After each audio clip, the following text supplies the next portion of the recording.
Hello, this class will be discussing one simple mathematical model to describe one bioprocess. This particular bioprocess is actually simultaneous saccharification and fermentation of cellulose to bioethanol. So basically it is an enzymatic process which is actually utilizing enzyme systems to hydrolyze cellulose to cellobiose and from cellobiose to glucose, which is being utilized by yeast for production of ethanol. So basically it is a sequential process we'll be discussing here. This study is actually based on one research article which was published in 2017 in Energy Conservation and Management. So I will suggest you to go through the paper to understand what is going on in the modeling process. So basically our objective of this lecture is to understand how to make the model, how to build the modeling equation, what is the logic, what is the objective here, and how we will analyze it. So basically we need to understand the process involved in this particularly saccharification and fermentation of cellulose to bioethanol. Let's see what the mechanism author has proposed. Basically the mechanism can be of different types, but we are actually following what in this particular paper what the author has proposed. There may be some variation which is possible and maybe practical also. When we are doing our modeling exercise, we can do some more assumption, we can do some different assumptions for modeling, that is valid. Let's see what is the primary mechanism or the process involved there. So basically in this case cellulose is our substrate which is being hydrolyzed using cellulase enzyme to cellobiose, and beta glucosidase enzyme is there which is actually further converting cellobiose to glucose. So from plant based material, basically you are assuming that we are including cellulase and beta glucosidase, two enzymes, known amount of enzyme we are adding into the lignocellulosic material. So lignin is there and cellulose is there. Anyway, cellulose is being hydrolyzed, but still lignin may be there, and we will actually see that lignin can actually interfere in the process. Anyway, after this cellulose has been converted to cellobiose and glucose, the yeast will uptake glucose as substrate for growth and ethanol production. So basically in this whole process we need to understand what are the constant terms, what are not going to change. So the enzyme amounts, so cellulase enzyme, beta glucosidase enzyme, these are fixed, constant. At the beginning of the process, whatever we are adding, we are assuming with time the concentration of the two enzymes does not change because we are adding pure extracellular enzymes into the fermentation process. Similarly, lignin is not biodegradable, so amount of lignin will also remain constant. Now in our system, how many system variables are there? One is cellulose, cellobiose, glucose, ethanol, and cell biomass. So essentially 5 different variables are there. So we must have some 5 sets of differential equation for our bioprocess. So anyway, we have discussed cellulase enzyme is hydrolyzing cellulose to cellobiose. Beta glucosidase is converting 1 cellobiose to 2 mole of glucose. So essentially this conversion factor is also important, because if I find that 1 gram of cellobiose is going to be consumed, then we can assume that in same proportion as 180 and 342, same proportion of glucose molecule will be produced in the conversion. But it may not be really true, because this conversion is only stoichiometric conversion, but some of the substrate may be consumed for other reason, maybe for example cellular maintenance, cellular growth. So that kind of things may not be considered here. And 1 mole of glucose, mannose anyway we are neglecting here in this study. 1 mole of glucose is going to be converted into 2 mole of ethanol. So essentially same process, 180 gram glucose can produce 46 into 2, that is 92 gram of ethanol. So If the glucose conversion we know, we can calculate actually amount of ethanol production. Now you see what is going to happen here. The first equation rate is for cellulose hydrolysis, which will actually we are writing dCdt, the amount of cellulose being converted or the change of cellulose concentration. So as cellulose being only hydrolyzed, so basically it is a enzymatic hydrolysis process. So there are three things we need to understand. First one is the cellulose enzyme based activity or enzyme based the conversion of cellulose can be inhibited in presence of cellulobiose and glucose. So two inhibition terms will also come over here. It is actually basically monod based equation kinetics. It is also being inhibited by ethanol. Ethanol is the product, so maybe we can say it is inversely related. The rate is somehow inversely related to ethanol. K is the inhibition constant for ethanol in the enzymatic hydrolysis process, and here you'll see lambda and K1 prime, these are actually lump sum constant. So K1 prime is actually enzymatic conversion process, that is ENZC is the amount of enzyme present initially at the bioprocess system. And we'll see another few terminologies to clarification.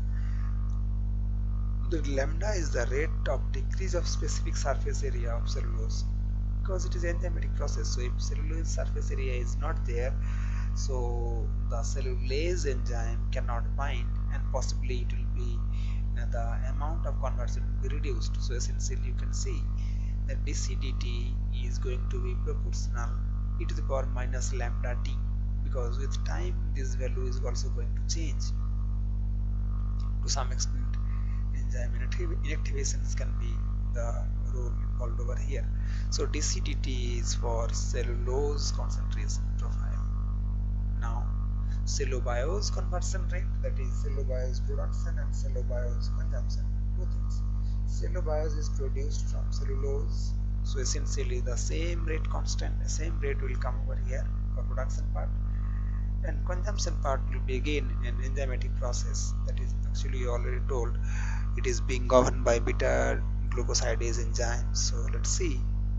So we can say similarly dBdt, that is cellulobiose concentration change with time, 1.056, that is coming the conversion constant we already told based on the mass. dCdt is the amount of cellulose being converted, so change in cellulose concentration. So cellulose conversion means of course cellulobiose is produced, so we can simply say it is proportional. And cellulobiose, once it is produced, it has another aspect for consumption. The consumption part is for production of glucose. Of course the second enzyme is involved here. B is the cellulobiose concentration, G is the glucose. We also assume that to some extent the process is inhibited by glucose concentration.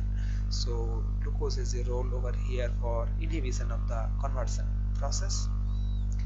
KL multiplied L, actually 1 minus KL multiplied L, actually telling how much is available enzyme, because ENZG is the total amount of enzyme, but some fraction is going to be bound with lignin, which cannot be utilized. KL is the rate of binding with lignin, L is the lignin concentration.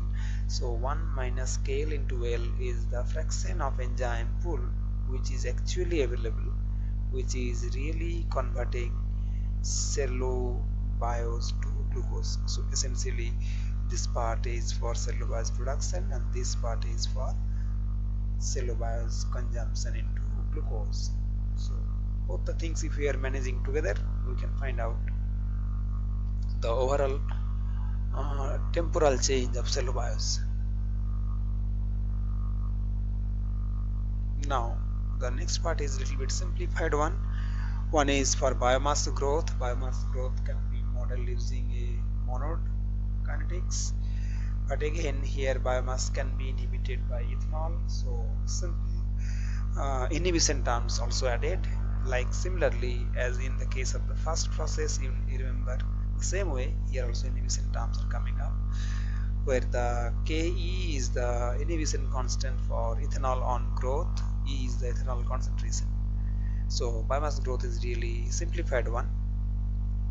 Biomass is growing on glucose, so of course mu max x into g, kg plus g is the rate of biomass production, or simply say dxdt.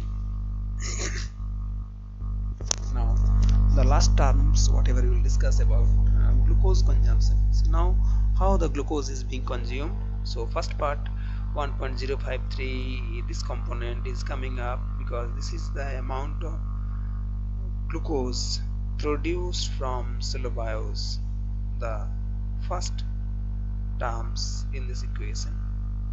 Second term 1 divided by yxc into rx, so that is actually consumption of glucose for active biomass growth. So how much of biomass is produced, so it is a proportional yxc is actually biomass growth coefficient. M is the maintenance requirement for biomass, and x is the biomass concentration. So if biomass is not even growing, it need to consume glucose for its cellular activity. So actually it is not growth associated, it is non-growth associated term, so it will be multiplied with x. So more cell means more amount of glucose will be utilized for maintenance. So total glucose change is glucose production minus glucose consumption for biomass production, glucose consumption for biomass maintenance. Now the last terms for your discussion was for ethanol production, which has been actually modeled based on the idea that 1 mole of glucose consumption is producing 92 gram of ethanol. So as we know glucose consumption already, so we can simplify it like ethanol production d dt is 0.511 into amount of glucose consumption. So amount of glucose consumption can be simplified the second part, which is actually being consumed, that is 1 by y rx. Mostly this is the consumption part,